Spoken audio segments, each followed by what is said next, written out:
All right, so let's flip over to the Knicks and the Pacers because I could easily punt back and say Halliburton versus Brunson, but I think there's so much more to unpack with this Knicks team right now. His sacrifice that he's made in his contracts to build this team up, the way they're playing, the way that whole city is acting like it's 1999 all over again. They're partying like it, and I know it's been a long time since they've been anywhere. But what are your thoughts on that series? You know what? I wonder, emotionally for the New York Knicks, right? They've wanted to get over this particular hurdle for so long. Like the Boston Celtics have been their boogeyman, right? And this is the team that you were built to beat. You acquire Mikal Bridges so you can guard Jason Tatum and Jaylen Brown in a playoff series. You acquire Karl-Anthony Towns so he can stretch the floor for Jalen Brunson against the Boston Celtics. And then you beat them. No matter how it happened, no matter what you thought about Jason Tatum tearing his Achilles in game 4 of that series, they were going to be up 3-1. They came back from 2 20-point deficits on the road. They were the better team in that series. That being said, did you see the idiots hanging off the chandeliers in New York City? It's so crazy. I don't know if you can come down from that and say, you know what, we're going to gear back up to play the Indiana Pacers, a team we lost to last year. I think from a basketball standpoint, it's styles make fights. Like the Pacers are really, really good. They run up and down the floor. Like we don't think of basketball conditioning in certain spaces by this point of the year because everybody's tired and everybody plays slow down basketball. But the Pacers keep coming at you. And they don't just come at you with Tyrese Halliburton. They come at you with Miles Turner. They come at you with Andrew Nembhard. They come at you with all these other players that we don't know much about because they're the Indiana Pacers and because they're playing the New York Knicks. Reggie Miller is going to have a absolute ball covering that series, a field day covering that series and giving. I wouldn't be surprised if he was like a Pacers operative in some of those network meetings where he's getting secrets from Tom Thibodeau and running over to Rick Carlisle and telling Rick, hey, this is what Tibbs is planning to do today. This used to be a real blood rivalry, right? He knows all those tunnels only too well underneath Madison Square Garden. And it's this is a fun one to watch because what you said is exactly right.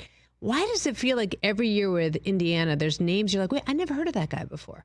And suddenly they're lighting up the court. Every year it feels that way. You know what it is, Suzy? It's because they never bottomed out.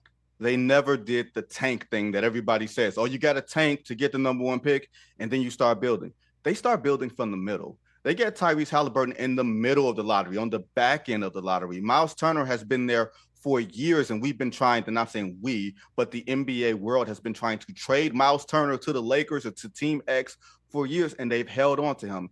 And they've done things like building around the margins. They've changed the style of play.